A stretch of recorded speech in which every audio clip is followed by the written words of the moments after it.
Okay students. ఇప్పుడు మనం second దేవరాయల గురించి చూద్దాము. సెకండ్ దేవరాయల దగ్గర మనకు బిట్ ఏంటంటే, సంగమ వంశం రాజులందరిలో కూడా గొప్పవాడు మనకు సెకండ్ దేవరాయలు. ఇతని సంగమ వంశంలో గ్రేట్ కింగ్ అని చెప్పి ప్రస్తావిస్తారు. ఈ సెకండ్ దేవరాయల్ని ఎందుకు గ్రేట్ కింగ్ అంటారు అంటే, అన్ని రంగాల్లోనూ గొప్పవాడిగా ఇతను ప్రవర్తించాడు గాబట్టి. ఏంటి గొప్పతనం? ఫస్ట్ మనం తెలుసుకోవాల్సింది ముత్యాల సేల. ఇది ప్రీవియస్‌లీ బిట్.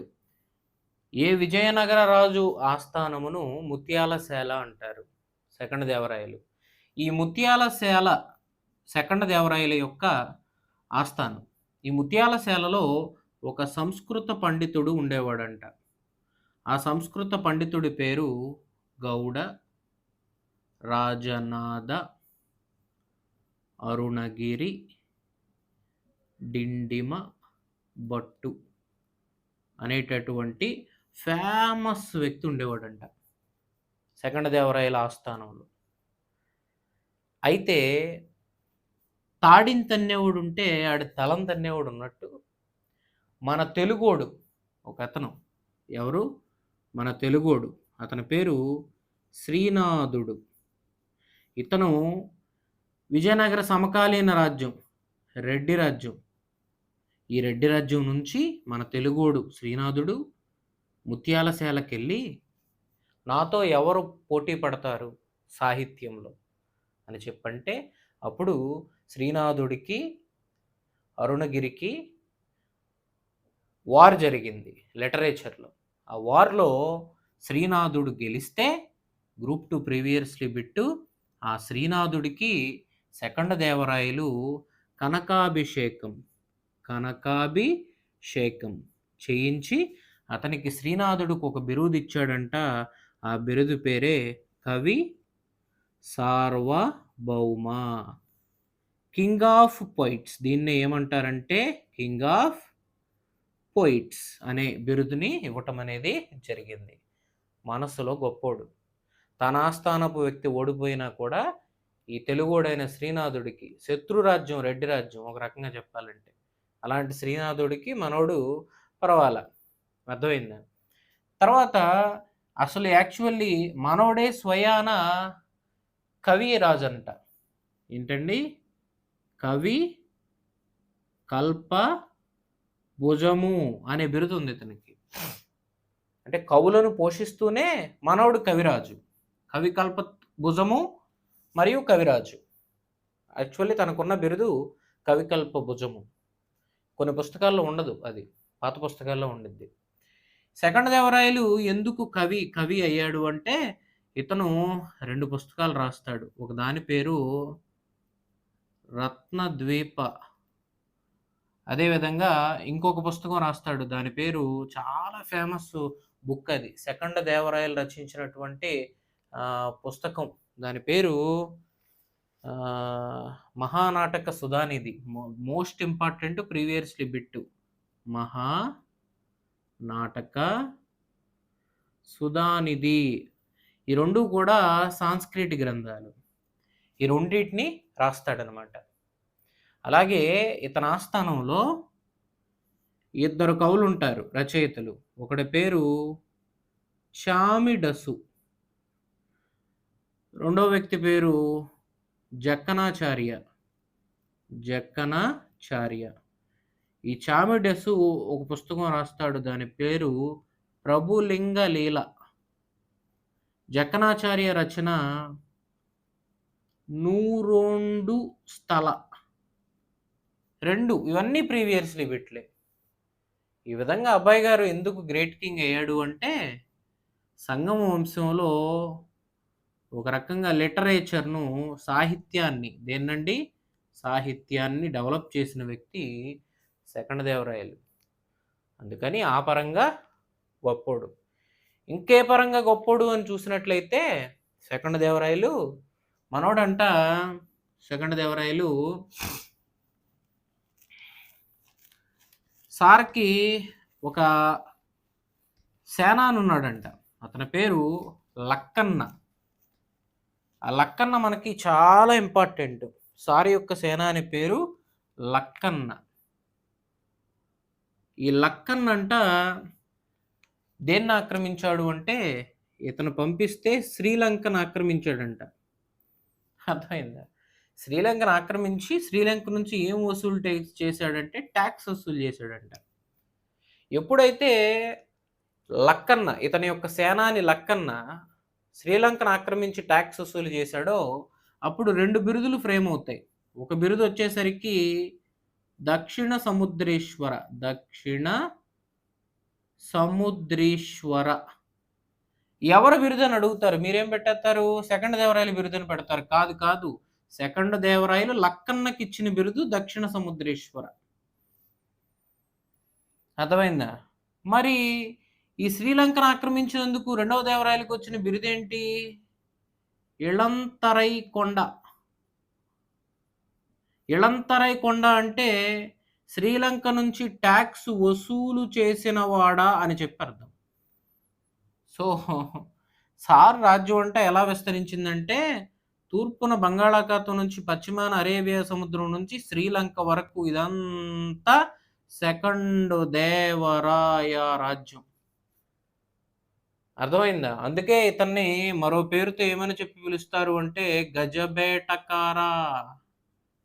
గజబేటగార అంటే ఏనుగుల వేటగాడు. ఏనుగుల వేటగాడు. అలాగే ఇతని మరో పేరు ఇలంతరై కొండ. ఇరంతరై కొండ. ఇతని మరొక బిరుదు ప్రౌఢదేవరాయ. అర్థమైందా? ఇతని మరొక బిరుదు కవి కల్పభుజము. ఓ బోల్డు బిరుదులు ఉన్నాయి ఈయనకి. అంటే అటు సాహిత్యంలోనూ తగ్గల, ఇటు యుద్ధాల్లోనూ తగ్గల. అర్థమైందా? మనోడు సెకండ్ దేవరాయలు రెడ్డి రాజుల మీదకి యుద్ధానికి వెళ్ళి తూర్పు దిక్కు వరకే ఆక్రమించేసేస్తాడంట, ఇటు బంగాళాఖాతం వరకు. అర్థమవుతుందా? కాబట్టి వీరుడు. కాబట్టి ఈ బిరుదులు అడుగుతారు. సంగమ వంశంలో ఇరంతరై కొండ బిరుదు ఎవరిది? సెకండ్ దేవరాయలది. ఓకే. దక్షిణ సముద్రేశ్వర బిరుదు ఎవరిది? లక్కన్నది. ఓకే. సారు ఈ పరంగానే కాకుండా ఇతని ఆస్థానానికి విదేశీ యాత్రికులు కూడా వచ్చారు. ఆల్రెడీ అప్పటికి నికోలో డి కాంటి వచ్చున్నాడు కదా, పోయిన వీడియోలో చెప్పా కదా, నికోలో డి కాంటి. ఇతని ఆస్థానానికి వచ్చినటువంటి మరో వ్యక్తి అబ్దుల్ రజాక్. అబ్దుల్ రజాక్. అబ్దుల్ రజాక్ అనేటటువంటి వ్యక్తి గురించి బోల్డ్ బిట్లు పడతాయి. అబ్దుల్ రజాక్ అనేటటువంటి వ్యక్తి ఏ దేశం నుంచి ఇతని ఆస్థానానికి వచ్చాడు? పర్షియా. పర్షియాను మరో పేరుతో ఏమని చెప్పి పిలుస్తారు? ఇరాన్.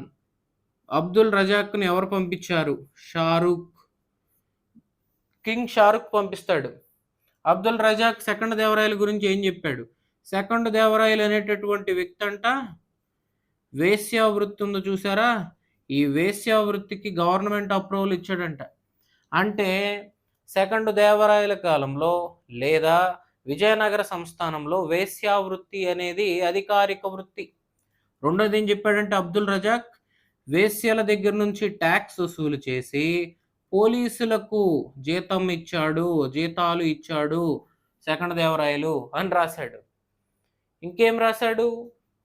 సెకండ్ దేవరాయల కాలంలో మనకు రత్నాలు, వజ్రాలు రాసులుగా పోసి అమ్మేవారంట.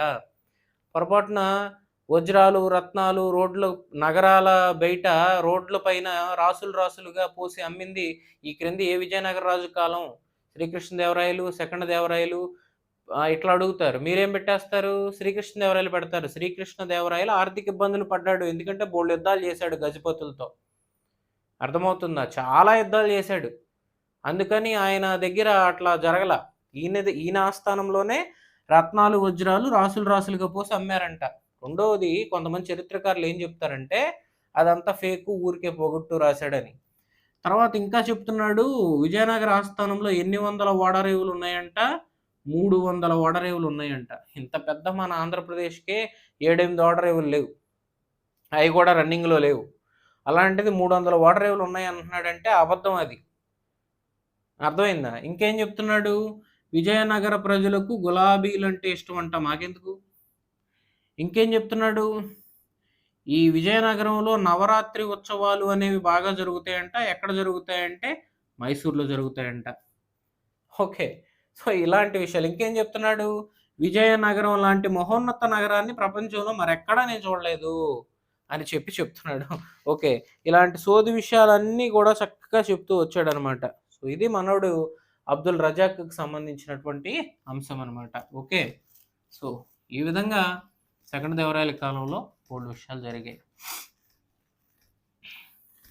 మీరు బాగా చదువుతున్నారా? గ్రూప్ 2 ఈ సబ్జెక్ట్ మీకు గ్రూప్ 1కి కూడా చక్కగా ఉపయోగపడిద్ది. నేను చక్కగా వీలైనంత వరకి మీకు చెప్పడానికి ప్రయత్నం చేస్తున్నా. అలాగే మనకి ఇతని దగ్గర విడిబిట్లు చూస్తే ముస్లింలు. ఏంటి ముస్లింలంటే మనకి ప్రశ్న అత్యధిక మంది సుమారు ఇతని కాలంలో అంట 10,000 మంది ముస్లింలు సైన్యంలో ఉండేవాళ్ళంట. కొన్ని పుస్తకాల్లో 2,000 మంది ఉండిద్ది. ఏదైనా గాని అత్యధిక మంది ఎవరు? అత్యధిక మంది ఎవరిని? ముస్లిముల్ని సైన్యంలోకి తీసుకున్న విజయనగర రాజు ఎవరు అంటే మన సెకండ్ దేవరాయలు. ఓకే. సో, ఇది మనకు సెకండ్ దేవరాయలకి సంబంధించినటువంటి అంశం అనమాట. ఓకేనా? ఇక ఈ సెకండ్ దేవరాయల తర్వాత మనకు ఇక సంగమ వంశ చివరి చక్రవర్తి పేరు ప్రౌఢ దేవరాయలు. ప్రౌఢ దేవరాయలు. ఇతన్ని సెకండ్ ప్రౌఢ దేవరాయలు అంటారు. ఆశ్చర్యం ఏంటంటే మొదటి దేవరాయలకు ప్రౌఢ దేవరాయలు అని బిరుదుంది. రెండవ దేవరాయలకు ప్రౌఢ దేవరాయలు అని బిరుదుంది. ఇతనికి రెండవ ప్రౌఢ దేవరాయలంట. అంటే కొన్ని ఇతనికి మరో పేరేంటంటే third Devarayalu. Third Devarayalu. So, ప్రశ్న సంగమ వంశంలో ఇతన్ని ఏమని పిలుస్తారు అంటే లాస్ట్ కింగ్ అంటారు. ఎందుకు లాస్ట్ కింగ్ అయ్యాడు అంటే ఈ సెకండ్ దేవరాయల కిందంట చంద్రగిరిలో ఒక సామంతరాజు ఉన్నాడంట. అతని పేరు సాళువ నరసింహ రాయలు అనే ఒక సామంతరాజు. గట్టోడంట. ఈ సాళువ నరసింహరాయలు ఇతను అన్‌ఫిట్ అని చెప్పి అర్థం చేసుకొని ఈ సాళువ నరసింహరాయలకి ఒక సేనాని ఉన్నాడంట. ఆ సేనాని పేరు తుళువ నరస నాయకుడు. ఈ తుళువ నరసనాయకుడిని థర్డ్ దేవరాయల పైకి పంపించాడంట. ఇతను సామంతుడే ఇతని సేనాని ఇతను. పంపిస్తే థర్డ్ దేవరాయలు తుళువ నరసనాయకుడికి మంచి ట్రాక్ రికార్డ్ ఉంది. పారిపోయాడు. ఎవరు? థర్డ్ దేవరాయలు. అప్పుడు సాళువ నరసింహరాయలు ఏ వంశాన్ని నాశనం చేసి సంగమ వంశాన్ని నాశనం చేసి సాళువ వంశాన్ని స్థాపించాడు. సాళువ వంశ ఫౌండర్ సాళువ నరసింహరాయలు. సంగమ వంశ చివరి చక్రవర్తి థర్డ్ దేవరాయలు. చరిత్రకారులు చెప్తారు విజయనగర తొలి ఆక్రమణ చేసినటువంటి వ్యక్తి సాళువ నరసింహరాయలు లేదా తుళువ నరసనాయకుడు అని చెప్తారు. ఇక్కడితో మనకి సంగమ వంశం కంప్లీట్ అయింది. నెక్స్ట్ వీడియోలో సాళువ వంశాన్ని గురించి చూద్దాం.